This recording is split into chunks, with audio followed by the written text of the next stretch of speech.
Welcome. Glad to have you all watching and listening in today for our worship service at Eastbridge Church. And we have been doing a series on the subject of the means of grace, or the disciplines of grace, sometimes called.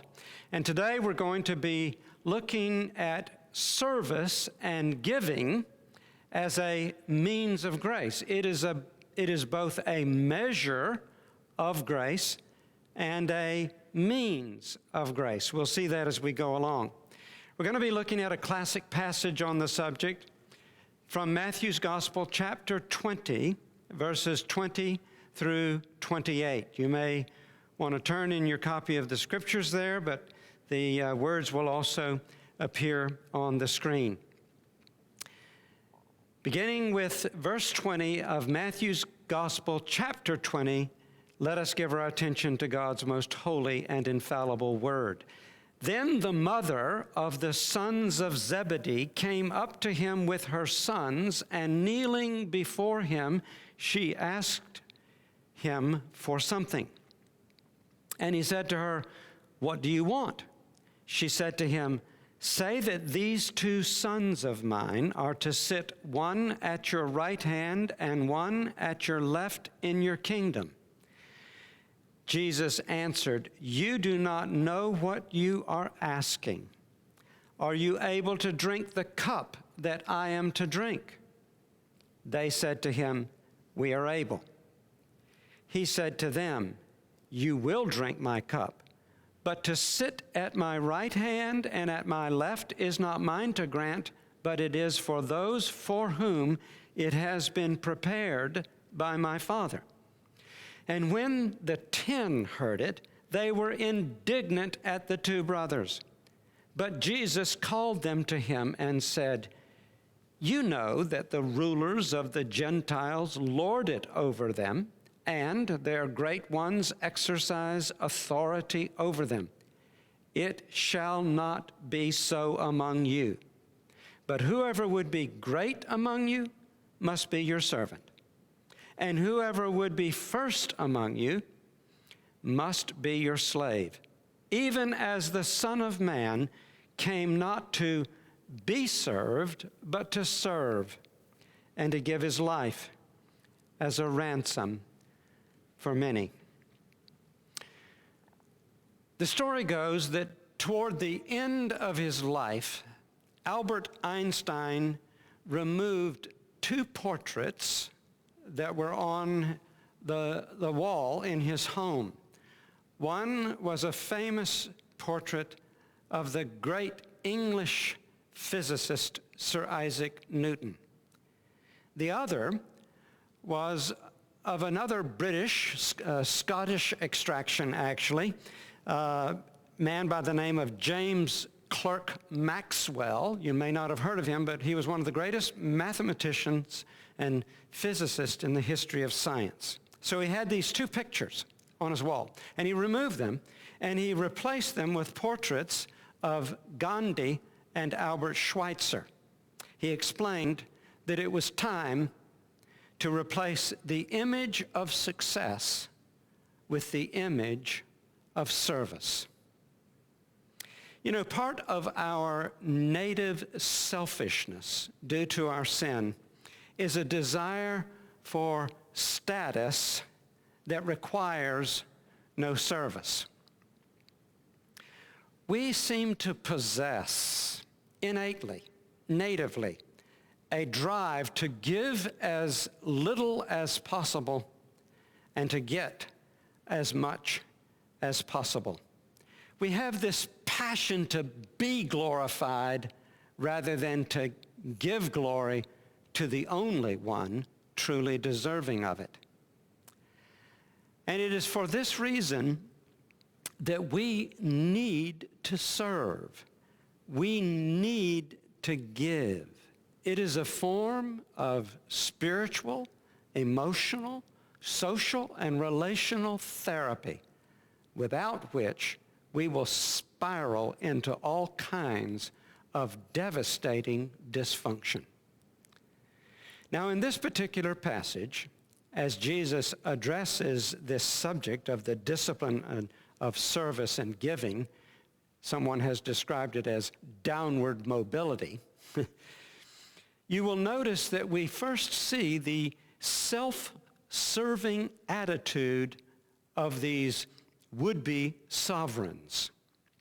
It's described in verses 20 and 21 as the mother of the sons of Zebedee, that's James and John, comes to Jesus, and she approaches him almost from the profile of a union boss negotiating a contract.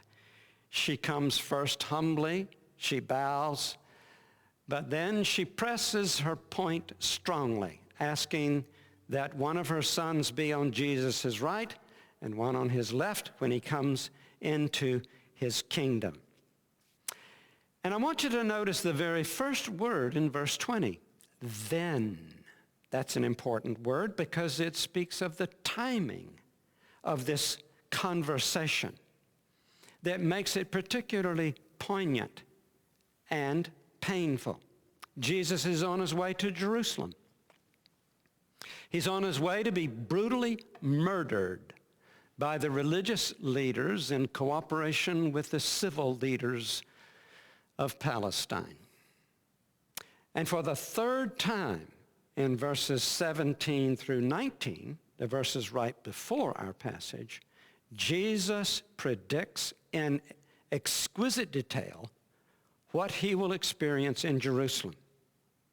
As Jesus was going to Jerusalem, he took the 12 disciples aside, and on the way he said to them, "See, we're going up to Jerusalem, and the Son of Man will be delivered over to the chief priests and scribes, and they will condemn him to death and deliver him over to the Gentiles to be mocked and flogged and crucified, and he will be raised on the third day." And this is the setting, this conversation that he concludes in verse 28 with a climactic reference to him giving his life as a ransom for many. This is the setting in which almost everyone around him, including his disciples, are looking out for number one. Jesus seems to be almost swimming through a vast sea of human selfishness sewage as he approaches his greatest act of self-denial, of selflessness. The starkness of this contrast takes our breath away. All of us must admit that we have arenas in which we push, we shove, we seek recognition and rewards. We all want to be big stuff somewhere, somehow, some way, with someone. What's in it for me? Our passion for preeminence, for prestige, for position, for power is so prevalent among us. Some of you may remember the 1999 science fiction film, The Matrix. And there was a kind of Satan figure in the film named Agent Smith. And he launches this big fight with the hero, the Christ figure, Neo, by saying at one point, "It's all about me, me, me," as version after version, identical versions of him pop out of various doors in a narrow hallway. It's all about me. This is so like the world's concept, is it not? Of greatness, of getting ahead, of succeeding, of being taken seriously. Assert yourself, defend yourself, put yourself forward, get noticed. Zach Eswine wrote a book in which he powerfully unmasks modern ministry that is so taken with large, fast, and famous. It's all about size. It's all about speed. It's all about superiority. And I fear, as I look back over my 4.5 decades of ordained ministry, that way, way too much of my motivation was all about big. A big pulpit, big buildings, big staff, big budget. But beloved, I'm here to tell you that God can very easily cut all of that down to size. Now, this does not mean that we shouldn't be the best that we can be according to what God has called us to be and do. But there is an issue of expectations, and with expectations, demands about outcomes and rewards. The story is told of Louis XIV. Arguably, the historians report to us that he was the greatest of the French kings. Louis XIV. He was called the Sun King because of the brilliance of his court. His armies made France, during his reign, the most powerful nation in all of Europe and possibly of the world. But he was not without his losses. And when he received the news of his crushing defeat at the hands of the English at Blenheim, he was heard to proclaim, "How could God do this to me after all that I've done for him?" Many of us may not have had the temerity to bluntly say such a thing, but we've thought it, we've felt it. John the Baptist was of a very different frame of mind. He saw Jesus and he said, "He must increase, I must decrease." It was all about him getting small so that Jesus could get big. What has to die in me, in you? What has to decrease in us?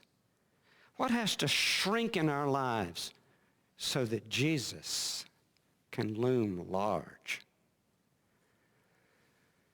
How do we get an ego that is utterly done with needing to be stroked?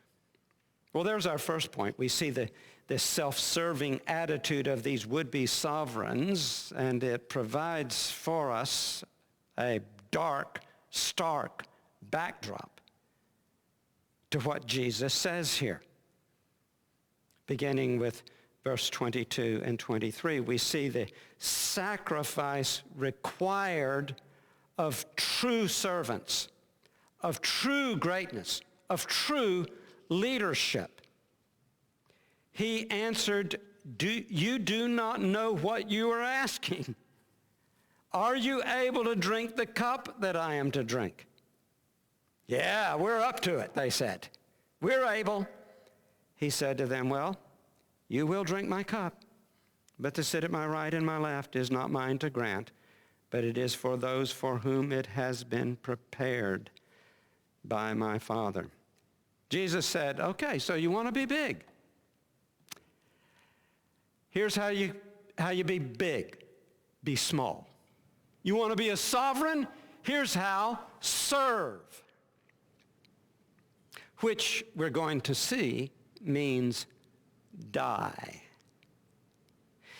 In John's Gospel, chapter 12, beginning with verse 23, Jesus describes his death as entering into his glory. That sounds like something grand and wonderful. Yeah, sign me up for that, Jesus.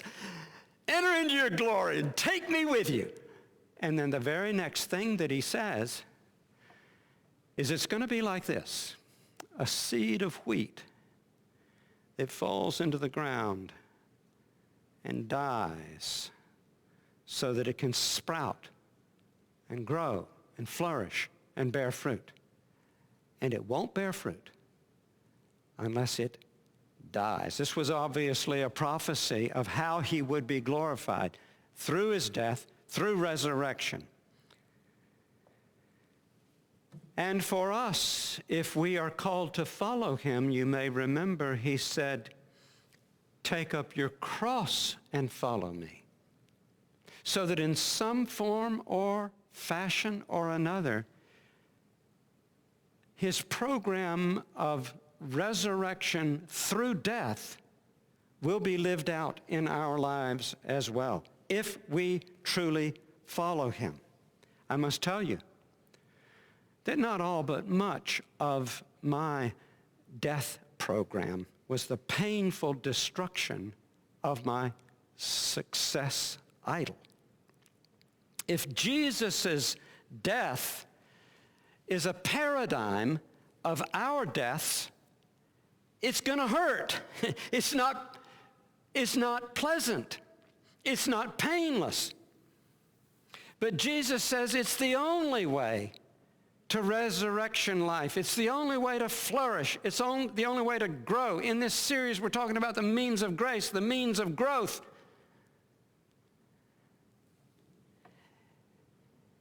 My death, your death, whatever it is that we're called to rerun his cross, of course, will fall infinitely short of what he endured.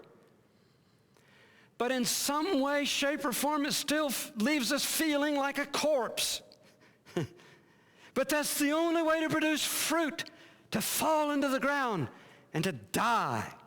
This is why we say that service is both the measure of growth and it's the means to growth. You see, the gospel is thick with these paradoxes.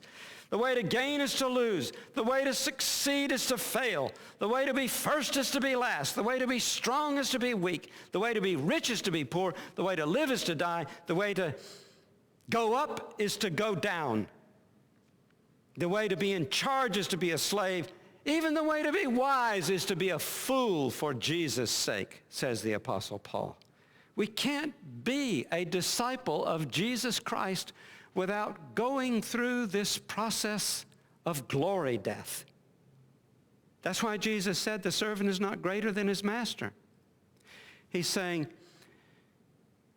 my life is not only the provision for your salvation, it's the program or the pattern or the plan for your service. During the first Iraq War, there was a Newsweek article entitled Letters in the Sand, and it was a compilation of letters from military personnel back to families and friends in the States. And one of them was written by Lance Corporal Preston Cuffer. He wrote to a friend who had lamented in a previous letter to him about what he was having to endure, identifying with his friend. And Lance Corporal Coffer responded in part in this way: we're talking about Marines here, not Boy Scouts. We all joined knowing full well what might be expected of us. Let me ask you, do we know? Are we really in touch with what might be expected of us as servants of Christ? We have to turn this question in verse 22 to ourselves. Are we willing to drink his cup? In his case, it was the cup of wrath and of retribution and of punishment. It's fitting that Lance Corporal Coffer signed off his letter with that famous Marine motto, Semper Fidelis, which is, as you may know, Latin for always faithful. And that, of course, points to the very definition of success, of impact, of significance, of a life worthwhile. It's all wrapped up in that one word, faithful. Always faithful. You see, the early church measured its success by this standard. Not by how much they changed the culture. They were way too small and too insignificant to be taken in by a lust for impressive impact. Rather, they were motivated by a passionate desire to love well, to love each other well, to love God well, to love the fallen world around them well, which meant to love sacrificially, which meant that their goal was to glorify God by dying well, if not figuratively, often literally. Are we willing to run the gauntlet of death to have real life?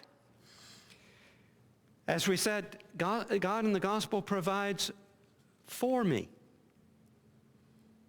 I'm bound for hell, but Christ goes there for me.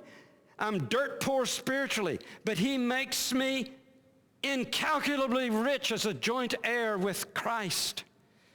I'm empty. My life is hollow and meaningless, but he fills me with himself. I'm the very definition of unlovable, but he loves me with an eternal and an unlosable love. So you see, because he has performed for me, he's provided for me, I don't need to promote me. It isn't about me any longer. Thank God. A life that is about me is an empty, weak, meaningless life. We're free now to lose, to die, to be diminished. Now there's a danger even here that is alluded to in verse 23. When we do drink the cup, we can get rather impressed with our sacrifice. And as in the case of Louis XIV, we can begin to feel like God owes me. That's why Jesus said, yeah, you're going to drink the cup. But you know what? Who gets to be on my right and my left is determined only by my Father who is in heaven. So it's all of grace. Even the rewards are of grace. All of our obedience is what we owe God anyway. Obedience is paying a debt. It's not earning a credit. As Luke 17:10 says, when you have done all that you were commanded, say, we're unworthy servants. We have only done our duty. Bernard of Clairvaux, the 11th and 12th century French abbot, warned about expecting rewards, about modulating expectations. About loving rewards more than we love our Redeemer. He says, the soul that loves God seeks no other reward than God whom it loves. Were the soul to demand anything else, then it would certainly love that other thing and not God. So that's our first 2 points. The self-serving attitude of the would-be sovereigns and the sacrifice required of true servants. But look at the substance of true service. And here we're just developing and expanding on this same idea. But look with me at verses 25 to 27. Jesus calls a family meeting. He calls them to him, and he says, you know, the rulers of the Gentiles lord it over them, and their great ones exercise authority over them. It shall not be so among you, but whoever would be great among you must be your servant. The word there is the word from which we get deacon, diakonos. And whoever would be first among you must be your slave, doulos, bondslave, even as the Son of Man came not to be served, but to serve and to give his life. So Jesus is addressing their bickering about greatness. By the way, this had happened already in chapter 18. In Luke's Gospel, chapter 22, it happened again. It happened at least 3 times. In Luke 22, it happened before and during the Lord's Supper. But Jesus, I want you to notice here, doesn't rebuke them for their desire for greatness, but rather he instructs them. You see, the desire to for a life that matters, a life that has an impact, a life that's significant, a life that when it's over and done, it was important that it happened. That longing all by itself is not necessarily bad, but it so easily gets skewed in its orientation and focus because of our sinfulness. Jesus instructs them here about both the path to and the personality of greatness that is very different than they suppose. Jesus says, look, in my kingdom, greatness, leading, ruling even, is totally opposite to the way that it works in the world. That's why, by the way, we need to be extremely careful about evaluating leadership in the church on the same kind of criteria that's used virtually every other area of life in the secular world. Leadership in the world is about getting other people to serve your purposes, your preferences, your plans. It's about amassing servants. You don't hear this definition for management as much anymore. It's become kind of politically incorrect to do so. But I can remember distinctly that there was this definition of good management that was defined in this way: getting work done through others. Getting work done through others. But leadership in the church is about serving the needs of others, indeed at one's own expense. Leadership in the church, as we've said, is rerunning the cross. Leadership in the church is about loss. So service in the church and leadership in the church, they're almost synonyms, is about being inconvenienced. It's about being out of one's comfort zone. It's about putting aside our own preferences. It's about sacrificing our time and our energy and our money and our plans and our peace of mind and our tranquility. It's about cutting years off of your life, putting calluses on your knees, and dying to your sense of accomplishment. And you know what? Some of you are world-class, power-lifting servants of Jesus. I have watched you through the years spend hours in the hospital or in a home where hearts are grieving, bringing food to those who need it, mowing lawns, watching children, caring for buildings and property, wrestling with technology, as we have seen so much of lately, practicing music, hours and hours poring over it, advancing missions, praying for various needs, tracking our finances, monitoring and preparing our budgets, counseling people, weeping with people, being loneliness busters.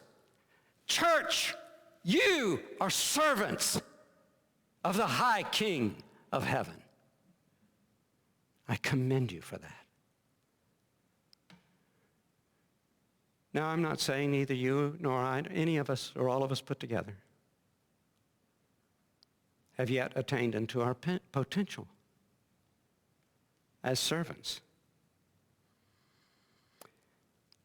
But I encourage you with these words of Jesus, even a cup of cold water given in his name, he receives as though given to him and for him. He celebrates your service. Now, our last point, we've seen the self-serving attitude of these would-be sovereigns and the sacrifice required of true service and the substance of true service. But finally, we see the standard of service represented in the death of Jesus in verse 28. Now, we've already touched on this, but we need to close with this point because it's so central to what Jesus is saying here. Even as the Son of Man came not to be served, but to serve and to give his life as a ransom for many. Servanthood, Jesus is saying, leadership, a life of impact, a life of meaning, is a life that is preeminently pictured in his atoning death. And as we've already said, his service was, in that way, unique. But his service, as I said, also is both a provision for our salvation and a pattern for our service. And you pick that up in the very first word of verse 28, even. In other words, if God in the flesh so utterly emptied himself and humbled himself, how much more should we? You know, at some point it becomes obscenely hypocritical for us to pontificate about service unless we're willing to roll up our sleeves and to step into the messiness of lives, where it is costly and uncomfortable, where it drains us and leaves us deeply dependent upon God because we are reeling in a delirium of bewilderment.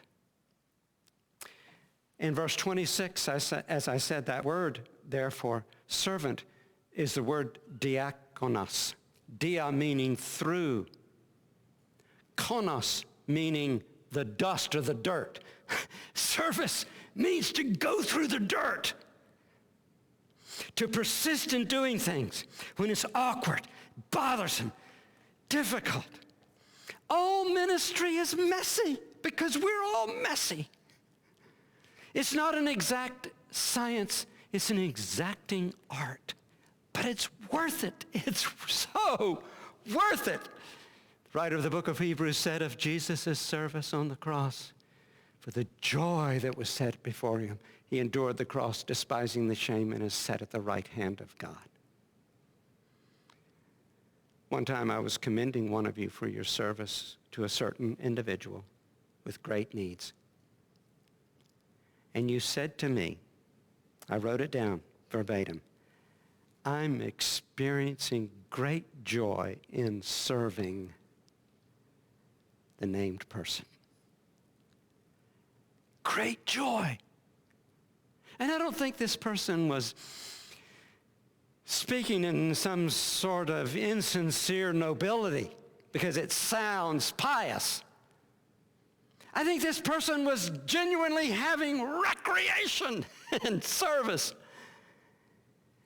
We're promised a glorious outcome. Though we may not see much in this life in our service, Paul the Apostle promises in that last verse of 1 Corinthians 15, his magnum opus on the subject of the resurrection of the dead, this capstone verse of Paul's discourse outlining the fact that life does not end in this vale of tears. He says in verse 58, therefore, my beloved brothers, be steadfast, immovable, always abounding in the work of the Lord, knowing that your labor is not in vain.